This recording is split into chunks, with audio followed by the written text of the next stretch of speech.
Lorsqu'on décide d'investir en bourse, il y a énormément de possibilités qui s'offrent à nous. On peut choisir d'investir sur des matières premières, sur des entreprises, dans des secteurs totalement différents comme l'industrie, la technologie ou encore le pharmaceutique. La première étape en général, ça va être de choisir les types d'actifs qui nous intéressent et sur quoi on va décider de se positionner. Et naturellement, dans un deuxième temps, il y a une question qui va venir, ça va être l'allocation optimale de portefeuille et comment est-ce qu'on va répartir dans notre portefeuille les différents actifs qu'on a sélectionnés. Typiquement, la question qu'on peut être amené à se poser, c'est entre ces deux portefeuilles qui sont composés des mêmes actifs, est-ce qu'il y en a un qui est plus performant que l'autre en fonction de la répartition qu'on va sélectionner? Pour répondre à cette question, comme d'habitude, on va aller sur Excel et on va voir comment calculer l'allocation optimale de notre portefeuille suivant les actifs qu'on a sélectionnés.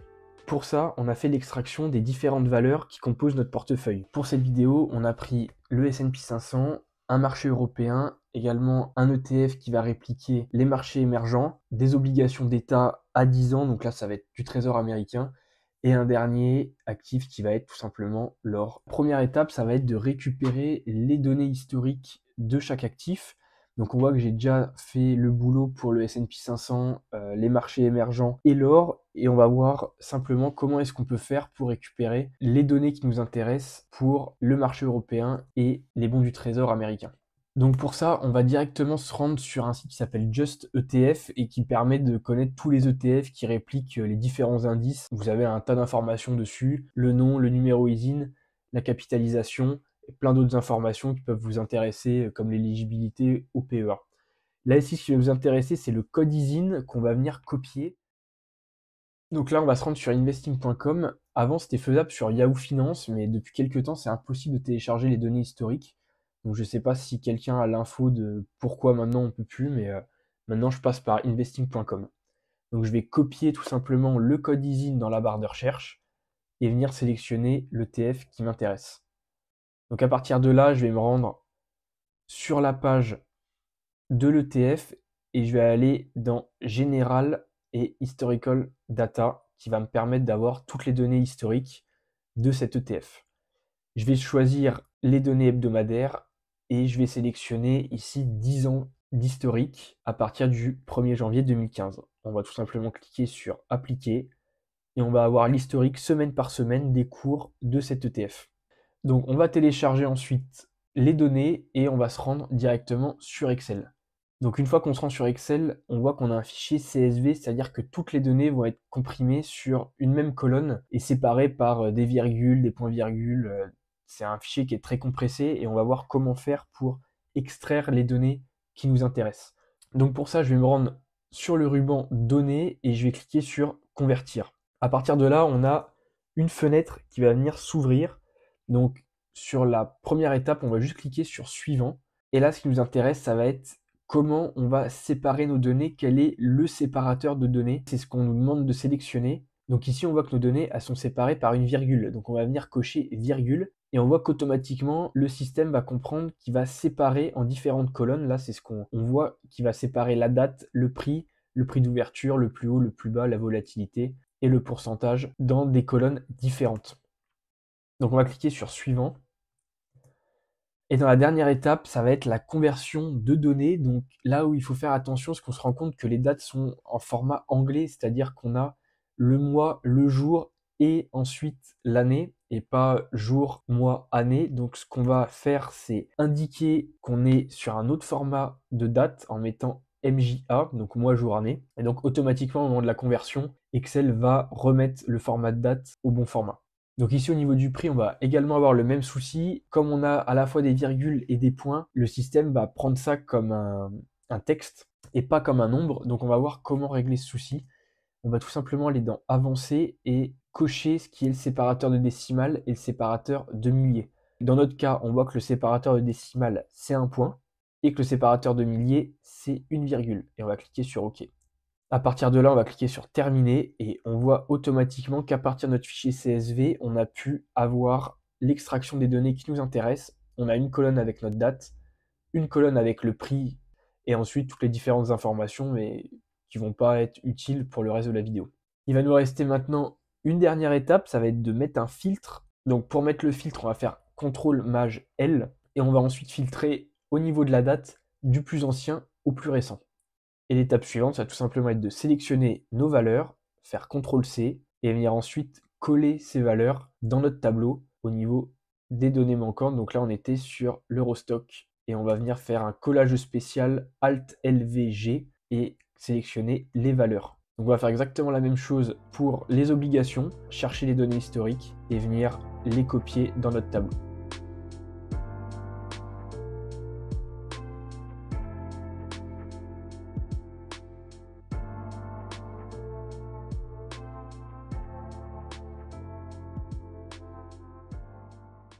Donc on passe à l'étape suivante. Maintenant, on va calculer le rendement hebdomadaire de chaque indice. On va prendre le cours de clôture de la semaine, soustraire le cours de clôture de la semaine précédente et diviser par le cours de clôture de la semaine précédente. Donc ça va nous permettre d'avoir l'évolution. Donc là ici pour le S&P 500, on voit que entre la semaine du 4 janvier 2015 et du 11 janvier 2015, on a perdu 1,24% sur l'indice. Et cette formule, on va tout simplement la copier dans tout notre tableau, pareil avec un collage spécial Alt-LV, G et collage formule. Et donc maintenant, on se retrouve avec les rendements hebdomadaires de chaque indice pour chaque semaine depuis 2015. Donc l'étape suivante, ça va tout simplement être de calculer maintenant le rendement annuel de chaque indice. Donc pour ça, on va tout simplement calculer la moyenne des rendements qu'on a calculés précédemment dans notre tableau. Donc pour ça, on utilise la formule moyenne. On sélectionne la plage de données et on fait entrer. Donc ici, on se retrouve avec 0,19%, mais il faut bien penser que c'est la moyenne hebdomadaire. Et donc nous, comme on va raisonner sur une moyenne annuelle, on va multiplier ce chiffre par 52 et on obtient 10,12%. On peut copier notre formule sur les autres colonnes et on obtient le rendement annuel de chaque indice. À partir de là, on va calculer le rendement espéré, qui va tout simplement être le produit des allocations par les rendements de chaque indice. Donc pour ça, on va utiliser une formule SOMPROD, sélectionner la première matrice qui va être les rendements annuels et la deuxième qui va être les allocations. Et tout simplement, cette formule, elle va nous faire 10,12% fois 20%, plus 7,39% fois 20%, plus 1,77% fois 20%, et ainsi de suite. Et on obtient un rendement de 5,75% pour le portefeuille si on avait une répartition égale de 20% entre chaque actif. Donc sur le même principe, on va calculer maintenant l'écart type. Donc l'écart type, ça correspond à la volatilité de l'indice. La volatilité, ça se calcule en prenant la variance. Pour ça, on utilise la formule var.p.n et on sélectionne les mêmes données que on a sélectionnées pour le rendement. La variance, c'est pas exactement l'écart type. Pour avoir la volatilité et donc l'écart type, il faut qu'on prenne cette valeur et qu'on prenne la racine de cette valeur. Donc ici, on utilise juste la formule racine et on fait OK. Et donc là, pour le S&P 500, on obtient une volatilité ou un écart type de 17%. Pareil, on peut copier cette formule sur les autres colonnes pour chaque indice. Donc pour calculer l'écart type, on ne peut pas utiliser la même formule que pour le rendement et faire un produit matriciel, tout simplement car il va y avoir une corrélation entre les indices. Donc pour comprendre la covariance, ce qu'il faut s'imaginer, c'est que deux indices, lorsqu'ils varient, ils peuvent varier dans le même sens ou en sens opposé. Typiquement, si vous prenez le S&P 500 et le Nasdaq, qui sont deux indices des marchés américains, si le S&P 500 augmente, généralement le Nasdaq va augmenter aussi et inversement. Et par exemple, vous avez des valeurs qui vont évoluer à l'opposé, comme les actions et les obligations. Quand le marché action est à la hausse, généralement les obligations sont plutôt à la baisse et inversement. Et donc là, la covariance va être négative. C'est pour cela que le risque global du portefeuille n'est pas égal à la moyenne des risques individuels. Ça va dépendre de la matrice de covariance et de la manière dont les actifs interagissent entre eux. Donc pour la remplir, on utilise la formule covariance standard et on va aller chercher les données du S&P 500 pour les comparer dans un premier temps à lui-même, puisqu'on lit de la ligne vers la colonne. Donc ici, on compare déjà le S&P 500 à lui-même et on va pouvoir étendre notre formule sur le côté pour avoir la corrélation entre le S&P 500 et les autres indices. De la même manière, on va faire la même démarche pour l'Eurostock. On va le comparer d'abord à lui-même. Donc sur la diagonale de la matrice, on va comparer la variation de l'indice par rapport à lui-même. Et ensuite, lorsqu'on décale la formule, on compare l'indice aux autres indices, donc comme les marchés émergents ou les obligations. Et on va répéter cette opération sur chaque ligne et pour chaque indice.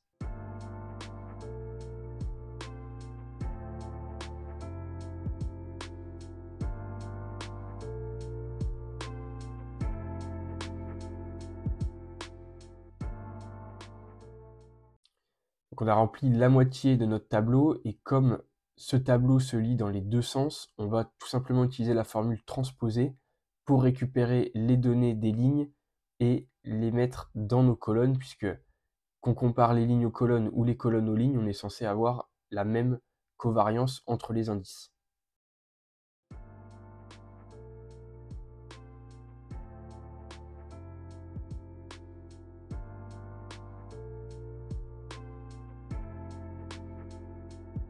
Maintenant qu'on sait comment varient nos indices les uns par rapport aux autres, on va pouvoir calculer l'écart type de notre portefeuille. Donc pour ça, on va réaliser plusieurs produits matriciels, c'est-à-dire qu'on va multiplier notre matrice de covariance par la matrice d'allocation du portefeuille. Donc pour ça, on utilise la formule produit mat et on sélectionne les deux matrices à multiplier. On va ensuite multiplier notre premier résultat par la transposée de la matrice d'allocation. Donc là, on est plus sur de l'algèbre linéaire. Le but ici, c'est pas de faire un cours de maths, mais avec cette formule, vous allez bien trouver la volatilité du portefeuille. Ce qu'il ne faut pas oublier de faire, c'est de multiplier par 52, car on est sur des données hebdomadaires, et rajouter une racine, car le double produit matriciel nous donne la variance du portefeuille, et en utilisant la racine, on tombe bien sur notre écart type, et donc notre volatilité.